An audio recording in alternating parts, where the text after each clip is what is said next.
30শে April থেকে শুরু হচ্ছে চারধাম যাত্রা।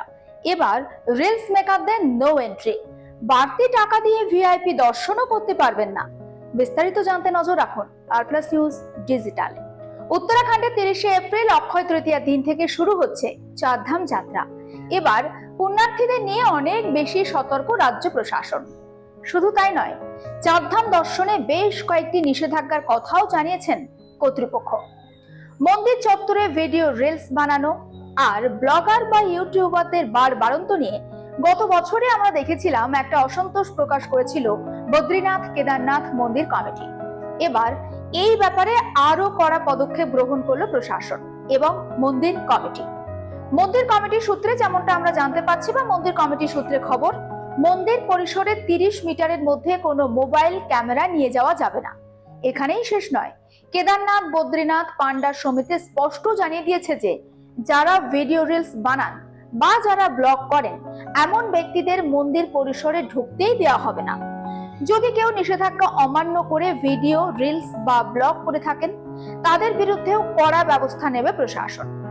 কেদারনাথ মন্দিরের এক কর্তা জানিয়েছেন, গত বছর অর্থাৎ এর আগে যে কেদারনাথ বা বদ্রীনাথ যাত্রা, সেই সময় আমরা দেখেছিলাম রিলস বানানো এবং ব্লগারদের কারণে একটা বিশৃঙ্খলার পরিস্থিতি তৈরি হয়েছিল।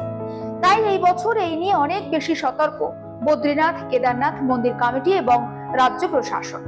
একইভাবে ভিআইপি দর্শনের ক্ষেত্রেও নিষেধাজ্ঞা জারি করা হয়েছে। 30শে এপ্রিল চারধাম যাত্রার সূচনার দিন গঙ্গোত্রী এবং যমুনোত্রী ধামের দরজা খুলে দেওয়া হবে পুণ্যার্থীদের জন্য। 2রা মে খুলবে কেদারনাথ ধামের দরজা। বদ্রীনাথ ধামের দরজা খোলা হবে 4ঠা মে থেকে।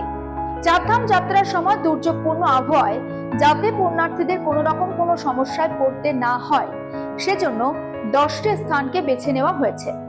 কি কি রয়েছে সেই জায়গার মধ্যে বা 10টি স্থানের মধ্যে?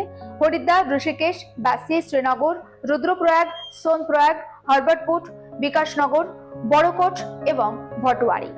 কোনো দুর্যোগ হলে এই জায়গাগুলোতে রাখা হবে পুণ্যার্থীদের। রাতে থাকার ব্যবস্থা ও শৌচালয় থেকে শুরু করে চিকিৎসা পরিষেবা সমস্ত ব্যবস্থা করা হয়েছে ওই জায়গাগুলিতে। ইতিমধ্যে এবারে চারধাম যাত্রার জন্য 6 দিনে অন্তত 9 লক্ষ পুণ্যার্থী তারা রেজিস্ট্রেশন করে ফেলেছেন। 3.25 লক্ষ পুণ্যার্থী শুধুমাত্র কেদারনাথের জন্য রেজিস্ট্রেশন করেছেন, আর বদ্রীনাথের জন্য 2,24,000 পুণ্যার্থী যাদের ইতিমধ্যে রেজিস্ট্রেশন পর্ব মিটে গিয়েছে।